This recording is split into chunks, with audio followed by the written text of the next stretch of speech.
لہذا اگر آپ کسی کا نفع نہیں کر سکتے ہیں مسلمانوں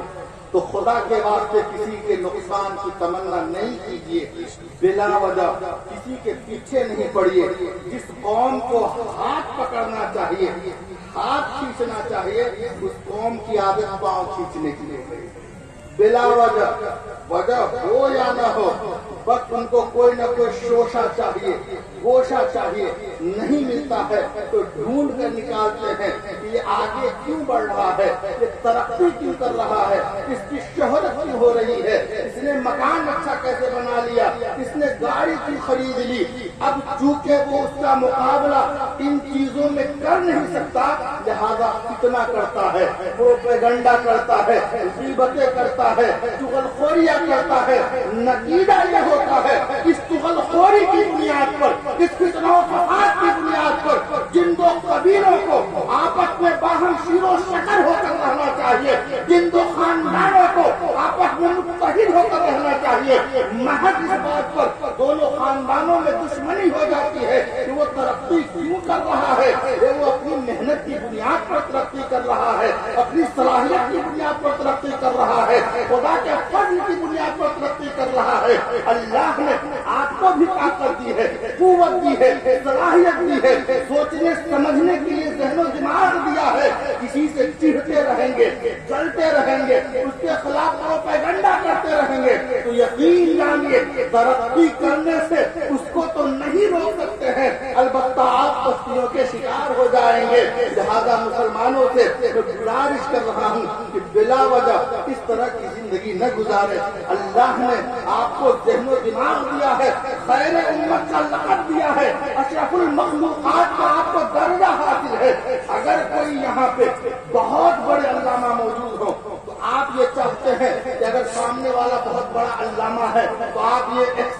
امید کرتے ہیں اس سے کہ یقیناً اس کی حرکتیں اچھی ہوں گی، یقیناً اس کی عادتیں اچھی ہوں گی، یقیناً اس کا طور طریقہ اچھا ہوگا۔ تو جس کو خیر امت کہا گیا ہے، جس کو احسن تقویم کی فضیلت حاصل ہے، جس کو اشرف المخلوقات کے مرتبہ عظمیٰ پر بٹھایا گیا ہے، یقیناً اس کی عادت اچھی ہونی چاہیے، اس کا طور طریقہ اچھا ہونا چاہیے، اس کا انداز گفتگو اچھا ہونا چاہیے، اس کی زندگی اچھی ہونی چاہیے، زندگی کے شب و روز اچھے ہونے چاہیے۔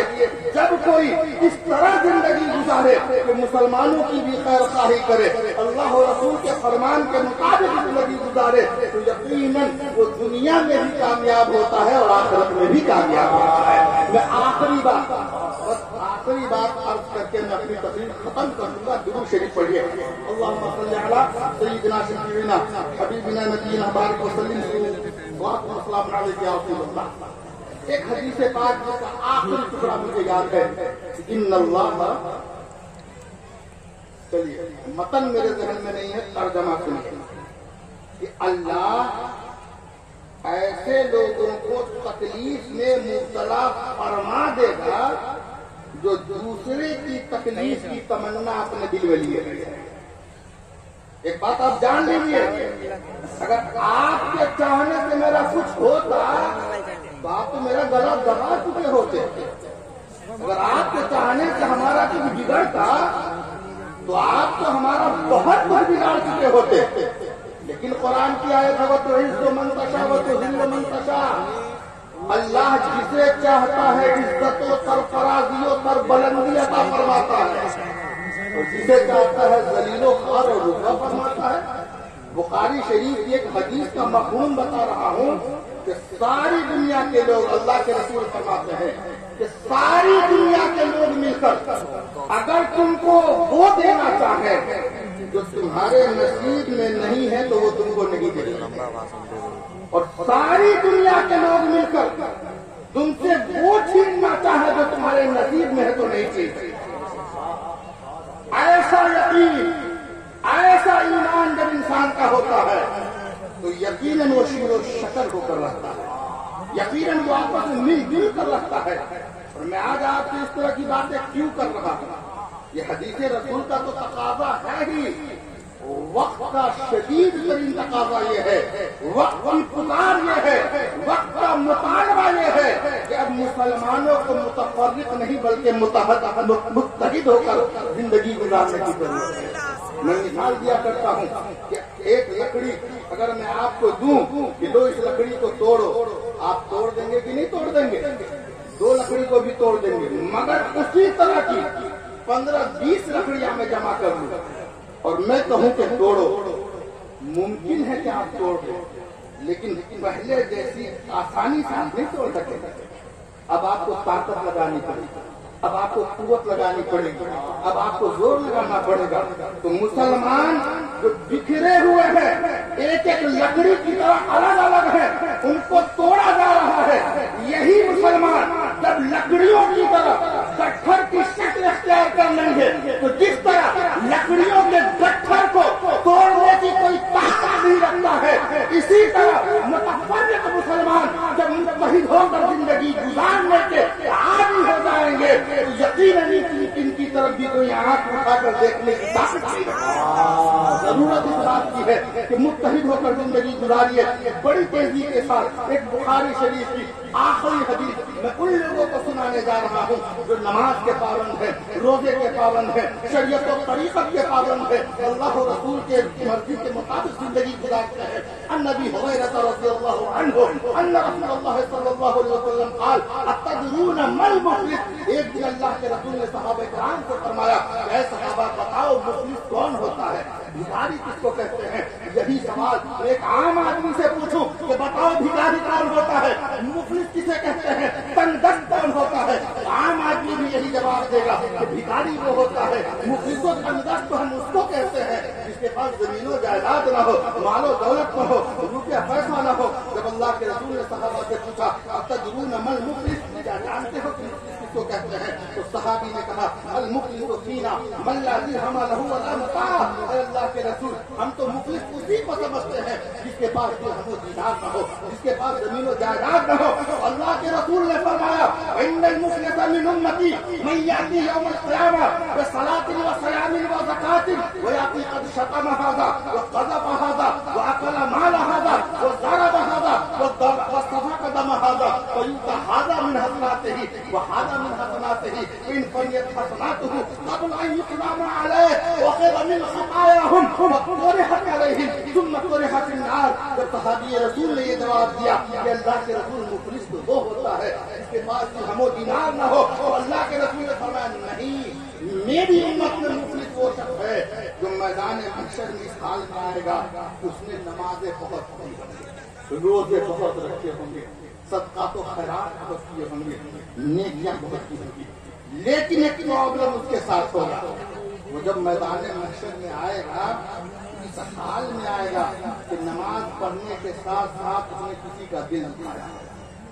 روزہ رکھنے کے ساتھ ساتھ اس نے کسی کو بلا وجہ تکلیف دی ہوگی۔ اگر آج یہاں کوئی معاملہ ہو جائے، آپ لوور کورٹ میں جاتے ہیں وہاں معاملہ نہ حل ہو، ہائی کورٹ میں جاتے ہیں وہاں معاملہ حل نہ ہو، سپریم کورٹ میں جاتے ہیں، سماج بیٹھتا ہے، پنچ بیٹھتا ہے، کوئی نہ کوئی فیصلہ ہوتا ہے، کسی نہ کسی نتیجے پر ہم اور آپ پہنچتے ہیں، لیکن یہ بات میدان محشر کی ہو رہی ہے کہ ایک شخص اللہ رب العزت کی بارگاہ میں آئے گا کہ مولا یہ جو بہت بڑا نمازی ہے، یہ جو بہت بڑا روزے دار ہے، متقی پرہیزگار اور عابد شب زندہ دار کا ٹائٹل یہ میری بارگاہ میں کھڑا ہے، مولا اس نے دنیا میں مجھے بلا وجہ تکلیف دی، بلا وجہ مجھے ستایا تھا، اب وہاں کیا ہوگا؟ حساب تو ہونا ہے، فیصلہ تو ہونا ہے۔ وَيُؤْتَىٰ هَٰذَا مِنْ حَسَنَاتِهِ، یہ شخص جو اپنا مدعا لے کر اللہ رب العزت کی بارگاہ میں کھڑا ہے، اور یہ جو نمازی ہے اس کی نماز کا جتنا ثواب تھا سارا ثواب اللہ رب العزت دے گا اور اس شخص کو دے دے گا جس شخص اس نے دنیا میں تکلیف کی۔ دوسرا آئے گا نماز کا ثواب تو ختم ہو گیا، دوسرا آئے گا مولا اس نے میرا بھی مال کھایا تھا، مجھے بھی اس نے ٹھگا تھا، بلا وجہ اس نے بھی ایک مرتبہ مجھے بے عزت کیا تھا، اب روزے کا جتنا ثواب ہے سارا ثواب دے دیا جائے۔ اب حدیث میں ہے کہ فَإِنْ فَنِيَتْ حَسَنَاتُهُ قَبْلَ أَنْ يُقْدَمَ عَلَيْهِ، لوگ آتے جائیں گے ان کی نیکیاں لے لے کر ان کو دیتے اللہ رب العزت دیتا رہے گا۔ اب اگر اس کی نیکیاں ختم ہو گئی پھر ایک آدمی آئے گا مولا ابھی میرا تو حساب باقی ہے، اس نے ایک مرتبہ دنیا میں میرے خلاف بھی پروپیگنڈا کیا تھا، میرے خلاف بھی سازش کی تھی، بلا وجہ فتنہ و فساد کرتا تھا میرے خلاف، جس سے مجھے تکلیف ہوئی تھی۔ اب کیا ہوگا؟ نیکیاں ختم ہو گئی۔ یہ جو اپنا مدعا لے کر آیا ہے، اس نے دنیا میں جو بھی گناہ کیا تھا اس کے حصے سے گناہ نکال کر اس نیک شخص کے نام اعمال میں لکھ دیا جائے گا، پھر کوئی دوسرا آئے گا، پھر کوئی دوسرا آئے گا، اور اس طرح وہ شخص جسے دنیا میں بہت بڑا نمازی سمجھا جاتا تھا، جسے دنیا میں نماز و روزے کا پابند سمجھا جاتا تھا، جسے متقی پرہیزگار عابد شب زندہ دار جیسے القابات حاصل ہوتے، وہ محض قیامت کے دن جنت میں جانے کے بجائے جہنم میں اس وجہ سے چلا جائے گا کہ وہ نماز تو پڑھتا تھا، ساتھ میں لوگوں کو تکلیف بھی دیتا تھا، عبادتیں تو کرتا تھا، ساتھ میں لوگوں کو ٹینشن بھی دیا کرتا تھا، صدقات و خیرات تو کرتا تھا، لیکن ساتھ میں لوگوں کی برائیاں بھی کیا کرتا تھا، نیکیاں تو خوب کرتا تھا، لیکن نیکیوں کے ساتھ ساتھ مخلوق خدا کو پریشان بھی کیا کرتا تھا۔ تو کہیں ایسا نہ ہو کہ ہمارا بھی وہی حال ہو جائے، لہذا نیکیاں کریے، یہ بہت اہم ہے، لیکن نیکیاں کرنے کے ساتھ ساتھ برائیوں سے اپنے آپ کو بچائیے، یہ بھی بہت اہم ہے۔ کہیں ایسا نہ ہو کہ یہ برائیاں میدان محشر میں آپ کی نیکیوں کو کھا جائے۔ استغفر اللہ ربی من کل ذنب و اتوب الیہ۔ السلام علیکم۔